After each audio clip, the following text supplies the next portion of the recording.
أعوذ بالله من الشيطان الرجيم. بسم الله الرحمن الرحيم.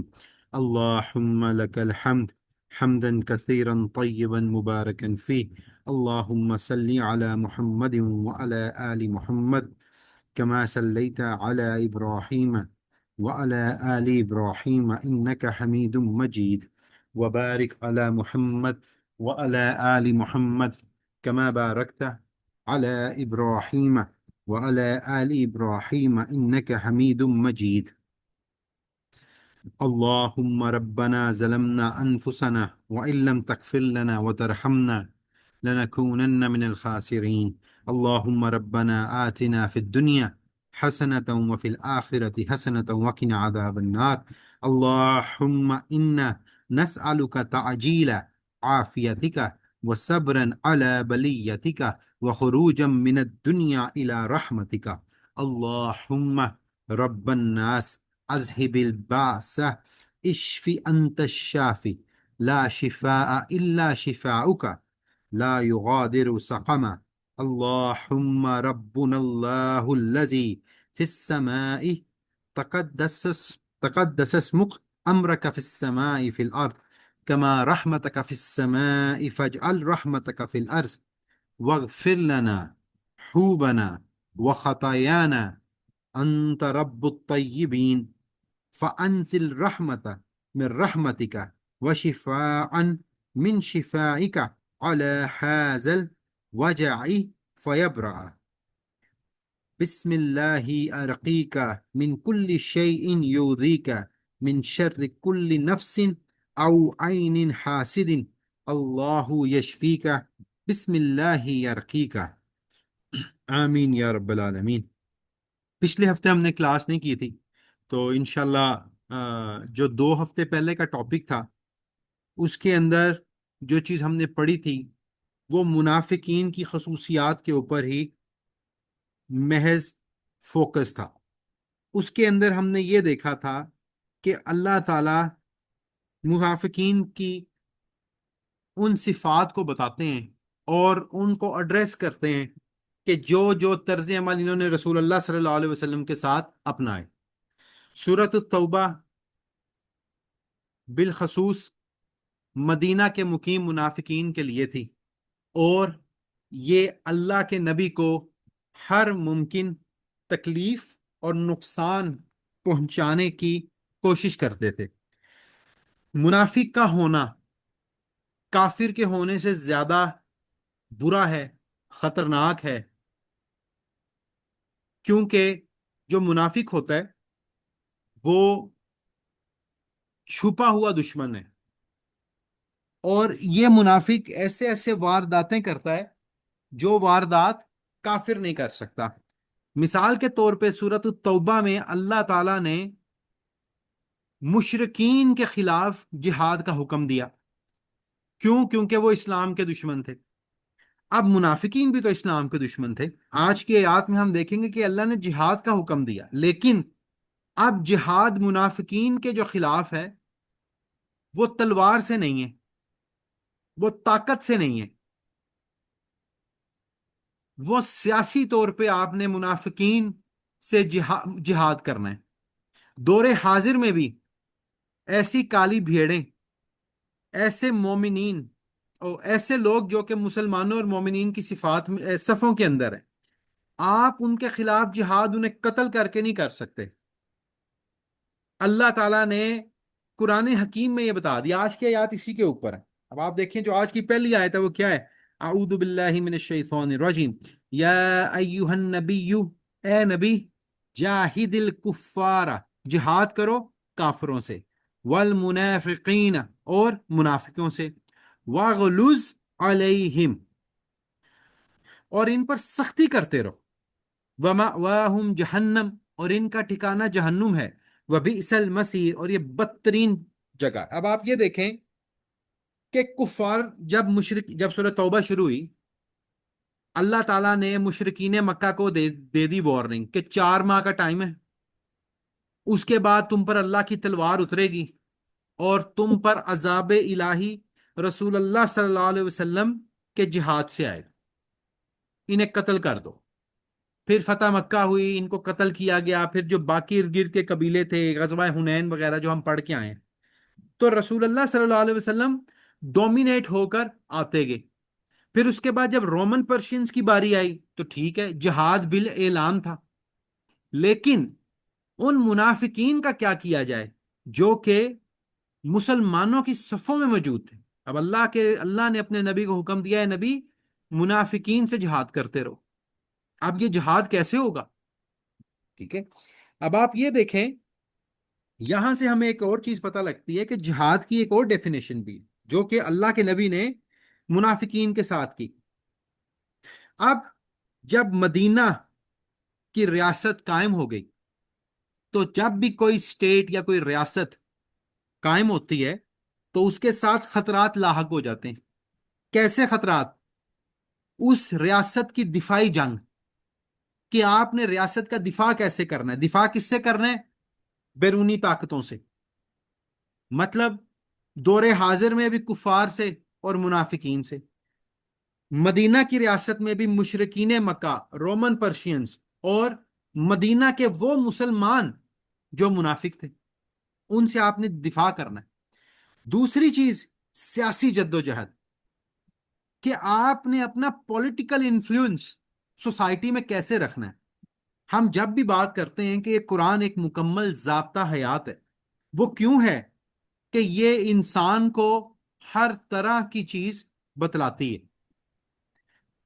یہ انسان کو سوشل ویلیوز بھی بتاتی ہے، یہ انسان کو زندگی گزارنے کا طریقہ بھی بتاتی ہے، یہ انسان کو حکومتیں کرنے کا طریقہ بھی بتاتی ہے، یہ انسان کو عدل کا نظام قائم کرنے کا طریقہ بھی بتاتی ہے، یہ انسان کو نان مسلمز کے ساتھ بیہیویئر کیسا رکھنا ہے اس کے بارے میں بھی بتاتی ہے، یہ حربی کافروں کو بھی ایڈریس کرتی ہے، یہ غیر حربی کافروں کو بھی ایڈریس کرتی ہے۔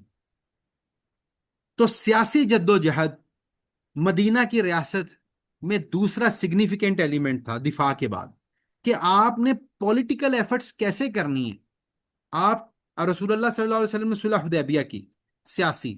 رسول اللہ صلی اللہ علیہ وسلم جب مدینہ آئے تو مدینہ میں بازار قائم کیا گیا، ٹریڈنگ، ٹھیک ہے، کیوں؟ کیونکہ زر معاش پیدا کرنا ہے، لوگوں کو روزگار دینا ہے، ٹھیک ہے، اور دنیا کے اندر صرف جہاد یا قتل و غارت سے اپنا نام نہیں بنانا، بلکہ ٹیکنالوجی، اس ٹائم کے مطابق کی جو ٹیکنالوجی تھی، آج کے مطابق کی جو ٹیکنالوجی ہے، آپ نے دنیا کے ہر شعبے میں اپنے آپ کو مقدم رکھنا ہے، ٹھیک ہے۔ ٹیکنالوجی کو لے لیں، سیاست کو لے لیں، انٹرنیشنل ریلیشنز کو لے لیں، ٹھیک ہے، جتنے آپ کے اراؤنڈ قبائل تھے، ٹرائبز تھے، ان کے ساتھ ریلیشنز کو لے لیں۔ تو یہ تھا سیاسی جد و جہد۔ اب جہاد کے ساتھ مدینہ کا دفاع بھی ہو رہا تھا، سیاسی جد و جہد بھی رسول اللہ صلی اللہ علیہ وسلم کر رہے تھے، اور اس کے ساتھ ساتھ دعوت و تبلیغ بھی کر رہے تھے۔ یہ سیاسی جد و جہد ہی تھی نا، اور دعوت تبلیغ ہی تھی نا، کہ نجاشی نے مسلمانوں کو کیا دی؟ پناہ دی۔ یہ سیاسی جد و جہد ہی تھی اور دعوت تبلیغ ہی تھی کہ آن بھی مدینہ شاپنگ کر رہے مدینہ کے ہیں۔ لوگوں نے، قسم پہ قرآن کی کلاس ہو رہی ہے، ورنہ میں نے پھر گالیاں نکالنی شروع کر دی تھی وہاں پہ، مجھے پھر فون آ گیا اس کا۔ اللہ بھائی نا گانا کٹنا کی ہو گیا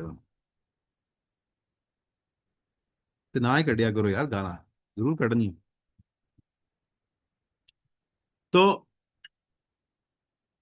ہاں، یہ سیاسی جد و جہد ہی تھی اور دعوت تبلیغ ہی تھی۔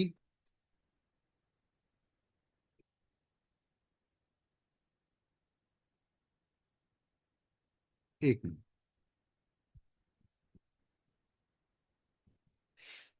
کہ مومنین نے مدینہ کے اندر نجاشی کے ٹائم کے اوپر بھی کیا کیا تھا؟ اپنی مطلب پناہ ملی تھی، اور یہی وجہ تھی کہ جب ہجرت مدینہ ہونی تھی تو جو مدینہ کے جوان تھے انہوں نے رسول اللہ صلی اللہ علیہ وسلم کی بیعت لے لی تھی، ان کو پروٹیکشن دے دی تھی۔ پھر اس کے بعد ریاست کی حفاظت، یہ چوتھا ایلیمنٹ ہے۔ تو مسلمانوں کو یہ چار کے چار خدشات کیا تھے؟ خطرات لاحق تھے۔ تو اب اللہ نے اپنے نبی کو فرمایا کہ تم منافقین سے جہاد کرو، لیکن کیسا جہاد کرو؟ زبان سے، تلوار سے نہیں مارنا ان کو، اور ان پر سختی کرتے رہو۔ سختی کہاں کرنی ہے؟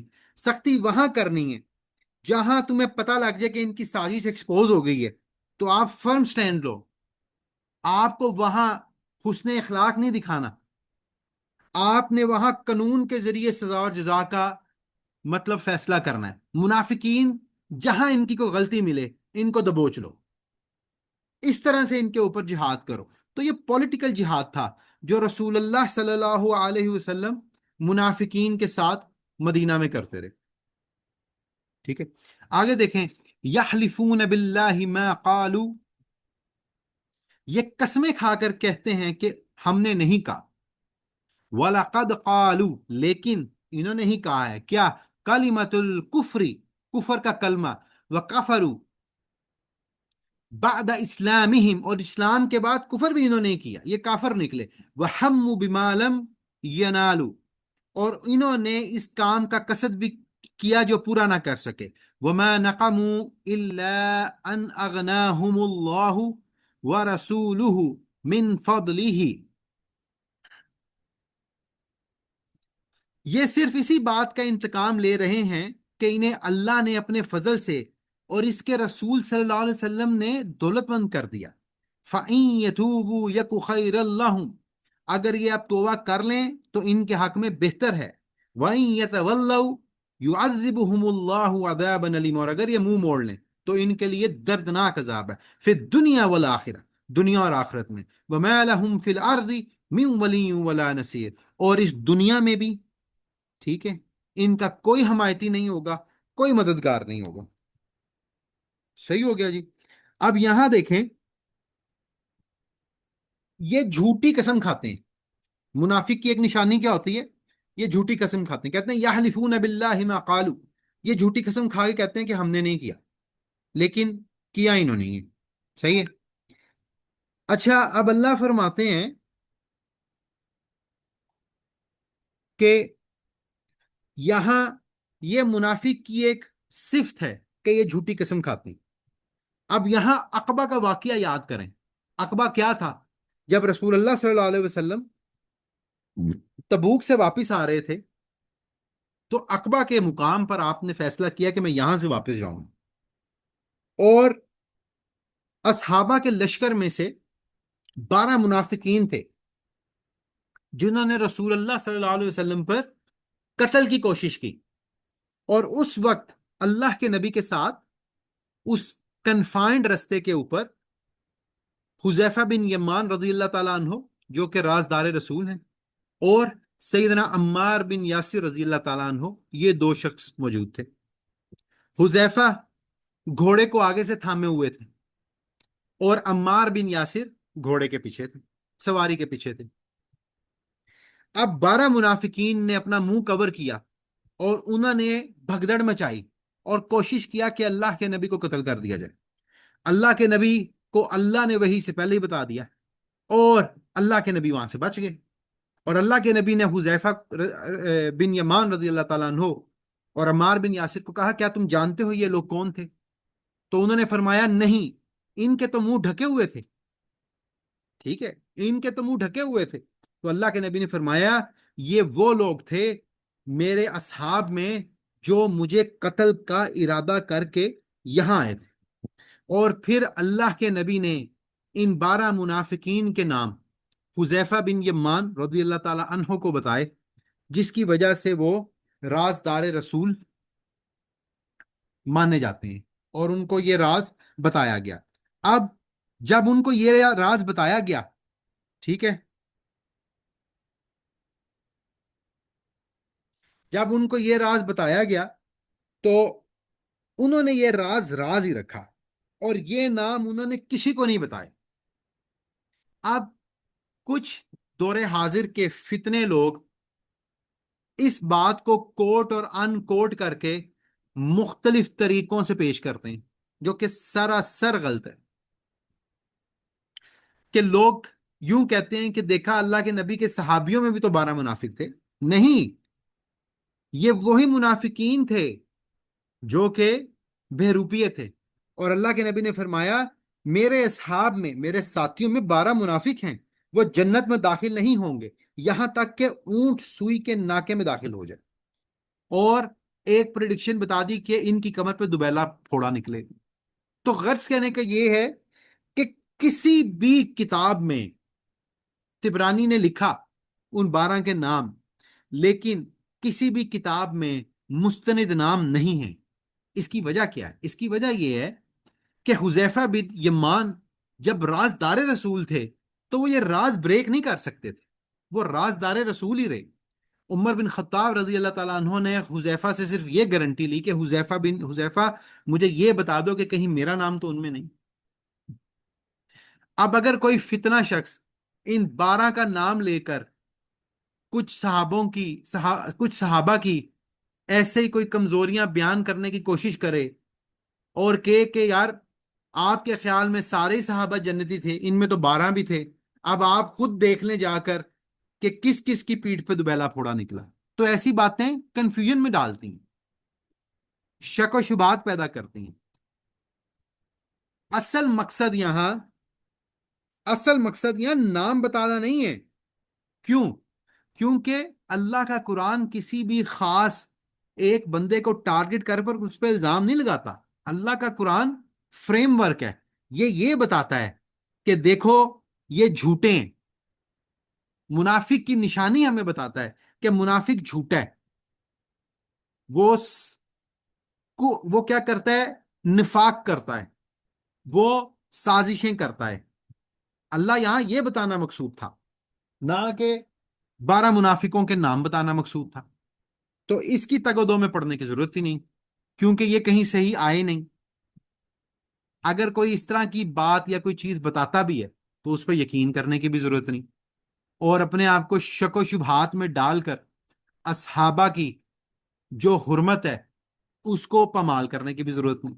تو غرض کہنے کا یہ ہے کہ اسلام کا اسلوب ہمیں سمجھنا چاہیے، نہ کہ کسی کو کیٹیگرائز کرنا چاہیے کہ یار یہ تو ایسے تھے۔ تو یہاں عقبہ کی رات والا واقعہ میں نے کوٹ ان کوٹ کر دیا، کیونکہ یہ مطلب اسی کے شان نزول کے اندر آتا ہے کہ یہ لوگ قسمیں کھاتے ہیں کہ ہم نے تو کچھ کیا ہی نہیں، حالانکہ انہوں نے ہی مطلب اس طرح کی سازش کی تھی۔ اب یہ جو ہے آج کی آیات 75 سے 78، یہ بڑی کریٹیکل آیات ہے اور دور حاضر میں فٹ ان بیٹھتی ہیں۔ اس میں اللہ فرماتے ہیں وَمِنْهُمْ مَنْ آحَدَ اللَّهَ لَئِنْ آتَانَ مِنْ فَضْلِهِ لَنَصَّدَّقَنَّ وَلَنَكُونَنَّ مِنَ الصَّالِحِينَ۔ ان میں وہ بھی ہیں، کن میں؟ منافقین میں، جنہوں نے اللہ سے عہد کیا تھا کہ اگر وہ ہمیں اپنے فضل سے مال دے گا تو ہم اس مال سے صدقہ خیرات کریں گے اور نیکوکاروں میں ہو جائیں۔ یہ میں پوری کر لوں پھر بتاتا ہوں اس کو۔ فَلَمَّا آتَاهُمْ مِنْ فَضْلِهِ بَخِلُوا بِهِ وَتَوَلَّوْا وَهُمْ مُعْرِضُونَ، لیکن جب اللہ نے اپنے فضل سے انہیں نہیں دیا تو یہ اس میں بخیلی کرنے لگے، کنجوس ہو گئے اور ٹال مٹول کر کے منہ موڑ لیا۔ ٹھیک ہے، جب اللہ نے اپنے فضل سے انہیں دے دیا تو یہ کنجوس ہو گئے۔ پہلے یہ اللہ سے مال مانگتے تھے، اللہ نے مال دیا، پھر یہ کنجوس ہو گئے۔ فَأَعْقَبَهُمْ نِفَاقًا فِي قُلُوبِهِمْ إِلَى يَوْمِ يَلْقَوْنَهُ بِمَا أَخْلَفُوا اللَّهَ مَا وَعَدُوهُ وَبِمَا كَانُوا يَكْذِبُونَ۔ اس کی سزا میں اللہ نے ان کے دلوں میں نفاق ڈال دیا اللہ سے ملنے کے دنوں تک، کیونکہ انہوں نے اللہ سے کی ہوئے وعدے کی خلاف ورزی کی اور یہ جھوٹ بولتے ہیں۔ الم یعلموا ان اللہ یعلم سرهم ونجواهم وان اللہ علام الغیوب، کیا وہ یہ نہیں جانتے کہ اللہ کو ان کے دل کا بھید اور ان کی سرگوشی سب معلوم ہے؟ اللہ ہر غیب کے علم سے واقف ہے۔ اب آپ دیکھیں منافق کی ایک اور نشانی کیا؟ وعدہ کرے تو وعدہ خلافی کرے، بات کرے تو جھوٹ بولے۔ یہ منافق کی احادیث میں جو آتی ہیں نا نشانیاں، وہ قرآن سے ڈرائیوڈ ہیں۔ پہلے تھا قسم کھائے تو جھوٹی کھائے، اب یہاں آ گیا وعدہ کرے تو جھوٹ بولے، اللہ سے وعدہ کیا جھوٹا کیا، اور بات کرے تو جھوٹ بولے۔ اب یہ دیکھیں اس کے اوپر نا ایک ضعیف روایت ہے، ضعیف روایت، ہاں وہ ضعیف روایت یہ ہے، لیکن وہ یہاں مینشن کرنا ضروری ہے کیونکہ اس سے ہمیں ایک پرنسپل سمجھ آئے گا۔ وہ کیا ہے؟ ایک شخص تھا ثعلبہ بن حاتب انصاری، صحابی تھا، منافق. ٹھیک ہے. اب وہ منافق کیوں تھا؟ وہ اپنے اس طرز عمل سے منافق تھا. صلبہ نے رسول اللہ صلی اللہ علیہ وسلم کے پاس آیا اور اس نے کہا کہ اللہ کے نبی میرے لیے دعا کریں کہ مجھے اللہ مالدار کر دے، میرے پاس پیسہ آ جائے، دولت آ جائے، شدید پیسہ آ جائے. اللہ کے نبی نے فرمایا صلبہ تمہارے پاس مطلب ٹھیک ہو تمہارے پاس دنیا کا بھی ٹائم ہے، مطلب اللہ کی عبادت کرنے کا بھی ٹائم ہے. صلبہ کہتا ہے کہ مجھے پتا ہے، لیکن آپ ایک کام کریں کہ آپ اللہ سے دعا کر دیں کہ میرے مال میں کثرت دے.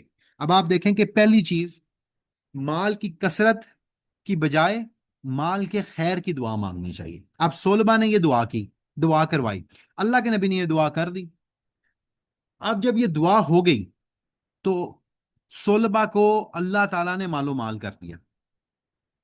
جب وہ مال و مال ہوا تو آہستہ آہستہ وہ مسجد میں ظہر اثر کے لیے آنے لگا، مغرب عشاء نہیں پڑھنے جاتا تھا. کیوں؟ کیونکہ بزنس میں بزی ہو گیا، اس کا بزنس ایکسپینڈ ہونے لگ گیا، اس کی بکریاں بڑھتی گئیں. پھر آہستہ آہستہ صلبہ کے مال میں اللہ نے اتنی برکت دی کہ صلبہ کو مکہ چھوڑ سوری مدینہ چھوڑ کر مدینہ سے باہر جانا پڑ گیا. کیوں؟ مدینہ میں جگہ ہی نہیں تھی. وہ مدینہ سے باہر چلا گیا اور پھر جمعے کے جمعے آتا تھا. مطلب اس کی جو باقی کی 2 نمازیں تھیں وہ بھی جماعت کے بغیر گئیں، اور وہ صرف اور صرف اپنی نمازیں پڑھتا تھا اور وہ مدینہ سے باہر جا کے بیٹھ گیا اور جمعے کے جمعے آتا تھا. پھر اللہ نے اس کے مال میں اتنی کثرت کر دی کہ اس کے جمعے بھی گئے. پھر وہ جو لوگ وہاں سے گزرتے تھے وہ ان سے پوچھتا تھا کہ اللہ کے نبی نے اس جمعے میں کیا بیان کیا، مجھے بتا دو. تو اللہ کے مطلب نبی نے کیا بیان کیا مجھے بتا دو، تو اس کو اس طرح کی چیزیں بتاتے تھے. اب آپ دیکھیں غرض کہنے کا یہ تھا اس بات سے کہ اس نے مال کی کثرت مانگی، اتنا فضل اللہ نے دے دیا. تو انسان کو یہ چیز چاہیے کہ اللہ کا فضل یا مال خیر والا، ہمیشہ مال خیر والا مانگا جائے. جو صبح کی دعاؤں میں بھی دعا ہے کہ اللہم انا نسألک علما نافعا ورزقا طیبا، کہ طیب رزق مجھے دے دیں. کہ یہ نہ ہو کہ آپ اللہ کے فرائض سے بھی جائیں، آپ نمازوں سے بھی جائیں، مطلب آپ یہ کام بھی نہ کر سکیں. صلبہ کا یہ معاملہ ہو گیا تھا کہ وہ جمعوں سے بھی گیا. پھر ایک وقت آیا تبوک کا موقع، اللہ کے نبی نے لوگوں کو کہا کہ جاؤ صلبہ کے پاس، اس سے مطلب خیرات لے، اس سے مطلب مال لے کے آؤ، اسے کو اللہ کی راہ میں صدقہ کرے. اب جب وہ گئے تو صلبہ نے کہا یہ تو جزیہ ہے، یہ تو ٹیکس ہے، میں کیوں دوں، یہ کیا بات ہوئی، فلاں فلاں فلاں. اس نے نہیں دی اور اس نے صحابہ کو کہہ دیا کہ تم آگے جاؤ، جن سے لے کے آنا لے کے آؤ، واپسی بھی میرے پاس آؤ، میں پھر دیکھوں گا. وہ لوگ آگے گئے، آگے سے واپس آئے. جب وہ واپس آئے تو صلبہ نے کہا جی ہاں مجھے وہ دکھاؤ نا پیپر جس پہ اللہ کے نبی کا حکم ہے کہ مجھ سے مال مانگو. تو جب انہوں نے پیپر دکھایا تو پھر اس نے کہا یہ تو جزیہ ہے، یہ تو ٹیکس ہے، یہ تو زیادتی ہے، میں کیوں دوں، وغیرہ وغیرہ. اس طرح کے اور بھی لوگ تھے ویسے. تو یہ لوگ واپس آ کے انہوں نے اللہ کے نبی کو بتایا تو اللہ کے نبی نے مطلب اس پہ افسوس کا اظہار کیا. اور پھر ابن کثیر کہتے ہیں کہ یہ آیات اتری، یہ پہلی 2 آیات ہے نا، کہ یہ بخیلی کرنے لگے، ٹال مٹول کرنے لگے. اور جب یہ آیات اتری اور صلبہ کو پتہ لگا تو صلبہ مدینہ آیا اور اس نے آ کے اللہ کے نبی سے کہا میرا صدقہ لے لیں. اللہ کے نبی نے کہا کہ اللہ نے مجھے تمہارا صدقہ لینے سے اب منع کر دیا. اور پھر اللہ کے نبی کے بعد وہ ابو بکر، عمر، عثمان سب کے دور میں آیا، کسی بھی خلفۂ راشد نے اس کا صدقہ قبول نہیں کیا کیونکہ اس نے خوشی سے ہی نہیں دیا. تو جب اس نے خوشی سے ہی نہیں دیا تو پھر اس کا صدقہ قبول ہی کوئی نہیں، اور وہ اسی حالت میں اس دنیا سے چلا گیا. ٹھیک ہے. تو غرض کہنے کا یہ غرض کہنے کا یہ اب یہ جو واقعہ ہے نا یہ ضعیف ہے، لیکن میں نے کیوں بتایا کہ اسی طرح کے واقعات احادیث اور باقی چیزوں سے ملتی ہیں. صحیح بخاری کی حدیث ہے کہ اللہ کے نبی نے فرمایا امیر وہ نہیں جس کا مال زیادہ ہو، امیر وہ ہے جو غنی ہو، دل کا غنی، جو اللہ کی راہ میں دیتے ہوئے اف نہ کرے، وہ کیا ہے؟ غنی ہے. ٹھیک ہے، مالدار ہے. ایک اور حدیث میں آتا ہے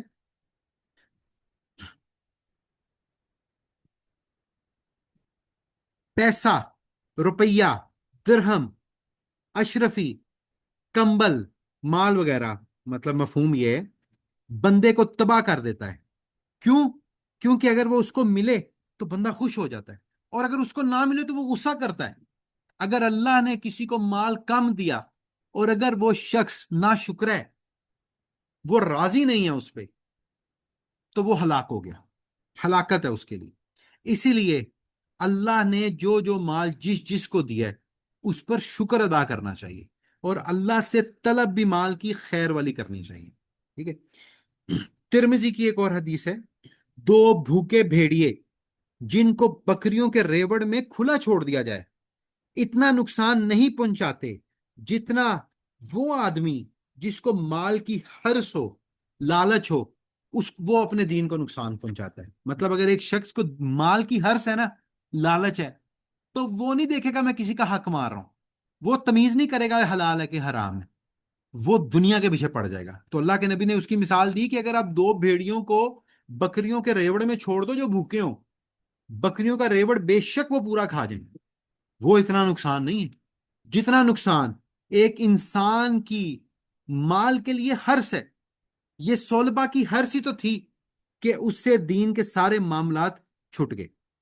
اگر وہ یہ ہرس نہ کرتا، ٹھیک ہے، اگر وہ یہ ہرس نہ کرتا تو وہ نمازیں بھی پڑھتا، نہ اس کے اوپر اس طرح کی آزمائش آتی کہ اس کو مال دینا پڑتا، اور وہ آسان رہتا، ٹھیک ہے۔ کیوں؟ کیونکہ وہ دل کا غنی بھی نہیں تھا۔ دور حاضر میں بھی اگر اللہ نے ہمیں مال دیا ہے اور ہم اگر اس کو اپنے رشتہ داروں، مساکین، جن کے اسپیشلی سب سے پہلے بہن بھائی، صلہ رحمی، اگر آپ کے بہن بھائی تکلیف میں ہیں اور ان کو بیسک نیسیسٹی نہیں ہے، اگر وہ تڑپ رہے ہیں، ترس رہے ہیں، اور آپ کی زندگی عیاشی میں، پارٹی میں، نہایت کمفرٹیبل میں، ضرورت زندگی سے زیادہ کی چیزیں آپ کے پاس ہیں، تو صلبہ میں اور آپ میں کوئی فرق نہیں۔ یہ چیز انسان کا ڈٹرمائن کرتی ہے کہ وہ دل کا غنی ہے کہ نہیں، ٹھیک ہے۔ ایک اور حدیث پہ میں کنکلوڈ کرتا ہوں اپنی بات، کہ رسول اللہ صلی اللہ علیہ وسلم نے فرمایا، قیامت کے دن کسی بندے کے دونوں پاؤں نہیں ہٹیں گے یہاں تک کہ اس سے یہ نہ پوچھ لیا جائے اس کی عمر کے بارے میں کہ اس نے کن کاموں پہ عمر ختم کی، اور اس کے علم کے بارے میں پر اس نے علم پر کیا عمل کیا، اور اس کے مال کے بارے میں کہ اس نے کہاں سے کمایا اور کہاں سے خرچ کیا، ٹھیک ہے، اور اس کے جسم کے بارے میں کہ اس سے کہاں کھپایا۔ تو غرض کہنے کا یہ ہے کہ انسان سے مال کے اوپر، خرچ کرنے کے اوپر اور کمانے کے اوپر سوال ہوگا۔ اگر ہم صلبہ کی طرح صلہ رحمی نہیں کریں گے تو ہمارے لیے وعید ہی وعید ہے، اور ہاں، اگر ہم عثمان بن عفان رضی اللہ تعالی عنہ کی طرح غنی رہیں گے تو ہمارے لیے بھی انشاءاللہ جنت کی بشارت اسی طرح ہی ہے جو کہ اللہ کی راہ میں صدقہ کر کے انہوں نے جنت کی بشارت لی۔ اللہ مجھے اور آپ کو کھلا دل عطا کرے، اور ہم اپنے بہن بھائیوں سے، مینلی پھر رشتہ داروں سے، اقارب وغیرہ وغیرہ جو بھی مطلب ڈیزرونگ ہیں، ان کے ساتھ صلہ رحمی کرتے رہیں اور ان کو ہم یہ مال پہنچاتے رہیں۔ اللہ مجھے اور آپ کو اس پہ عمل کرنے کی توفیق دے۔ سبحانک اللہم و بحمدک، اشہد ان لا الہ الا انت، استغفرک و اتوب الیک۔